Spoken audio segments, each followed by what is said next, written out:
Hi there, it's me again, back again to talk about Leaf and McEachern.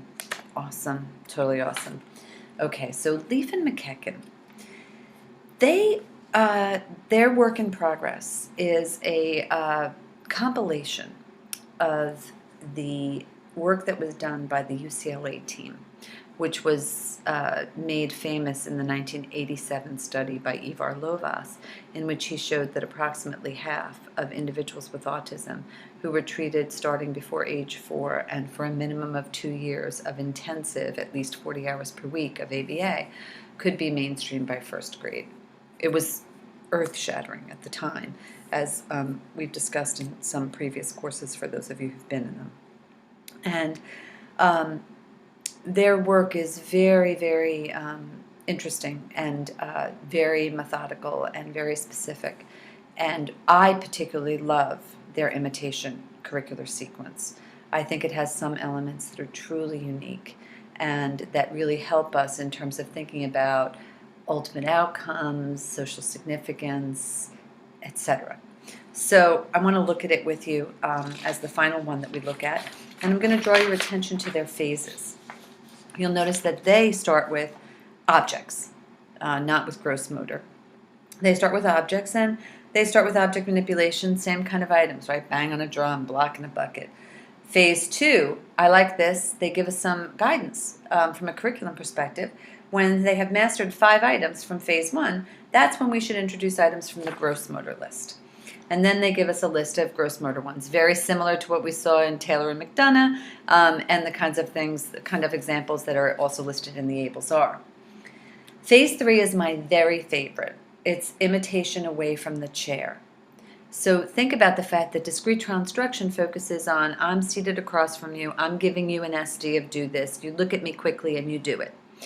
Imitation away from the chair means that when the students learned 5 items in Phase 2, again, they give us kind of a guideline there, they need to go to a location away from the chair, carry out an action, and return to the chair. So think about the theme of sustained attention. So I say, do this, and I stand up, and I walk over to the blackboard, and I write an M, and I put down the chalk, and I come back, and I sit down. And they need to get up, walk over, pick up the chalk, write an M, put it down, come back. Think about the difference in quality of attending that's involved in that compared with simply watching someone clap their hands and imitating it. So I think that this is a particular nice example of an elegant way to get us closer to our goals of what we're trying to achieve with imitation, watching and doing, not watching and doing for a second, watching and doing for a sustained period of time. And they give a number of different things, marking on the chalkboard, putting an object in a drawer, rolling a car down the ramp, looking out the window, placing an item on a shelf, throwing something away. Some play actions could be done that way too. And the student has to watch, wait, remember, and do. So very, very, very nice element of instruction. Phase 4, they have imitate another person. Do that. Do what Joey's doing. Do what Sarah's doing. Do what Justin's doing. So it's not just I'm the only person that you imitate as the person delivering the SD, but I might have you watch others. So again, a very, very, very nice inclusion in a systematic program of imitation, which could include lots of different goals and objectives over the course of several years, but all with the theme of building the precision and the duration and the sustained attention and the generality of imitation as a skill set, as a behavioral repertoire. So I think it's quite interesting that way. Phase 5, they get into fine motor. And again, they say once you've got 5 from Phase 2, you can add that. So you can have multiple programs running at the same time, because you could have Phase 3 and Phase 5 going at the same time. No trouble with that. Phase 6 is going to remind you of something we saw in the ABLES, which is the continuous chain. Once 10 imitations are learned in gross motor, they have the student follow along as we link different sequences together. So as I shift, you shift. As I shift, you shift. And that again is building the duration, Don't just attend to me for a second. You can't get it right anymore that way. Now you have to keep watching me, and change what you're doing.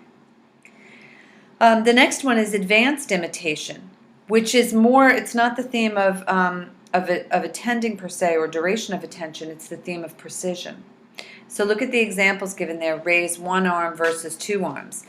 Touch your nose with one finger versus your whole hand. Wave bye-bye with the right hand versus the left hand. Tap once versus twice. A high clap versus a low clap. So now you have to really do exactly what I'm doing. Watch me carefully. And that theme of precision, which we also saw in the Abel's R, is definitely here as well. And so I want you to tune into a couple of those themes.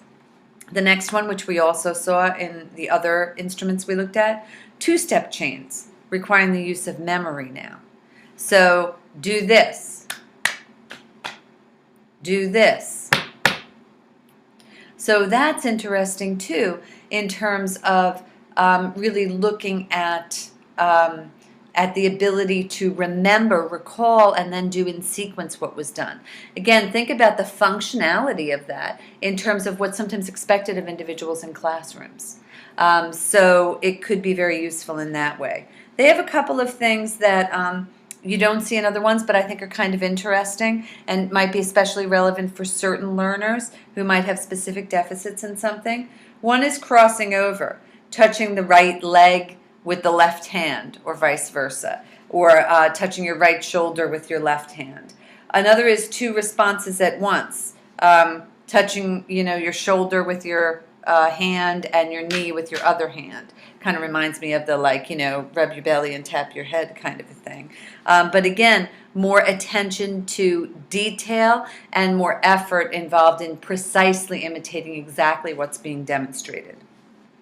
Phase 11 is three-step chains, kind of the same as two-step, but again, longer and longer.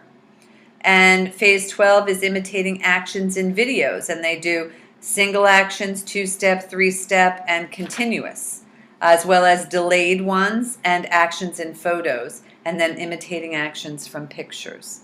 And they also cross-reference a few of their other areas of the curriculum, which we'll be looking at in subsequent weeks, that they build imitation across multiple domains.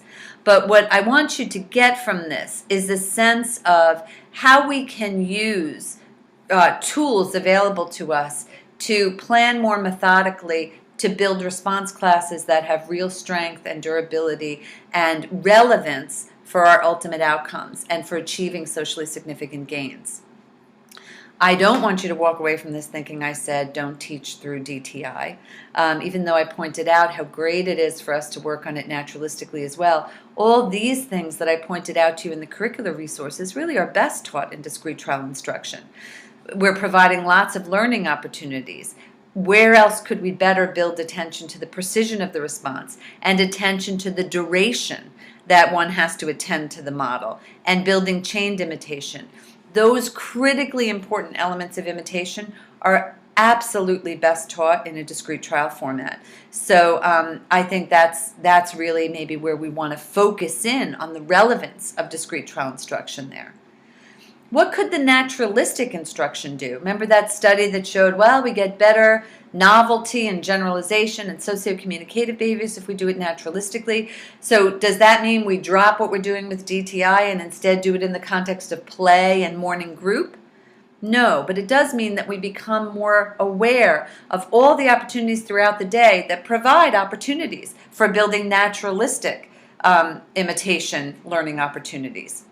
So we want to do that because the natural context is where we want it to happen. Morning group and, on the playground would be the best places for it to happen. So we shouldn't pass up those learning opportunities. And we want to be building socio-communicative behaviors and programming for generalization and making the best possible use of peers in imitation training. And so it's going to be a hybrid of really relying on the formality of discrete trial instruction to build some of those really critical elements of imitation and to come up with a very strong imitative repertoire. But we're also going to be examining the natural context all the time for what other learning opportunities exist for teaching imitation, for reinforcing imitation, for transferring imitation to peers, to programming for generalization. So I hope that this served as a little bit of a preview to a lot of the other things we're going to talk about all semester.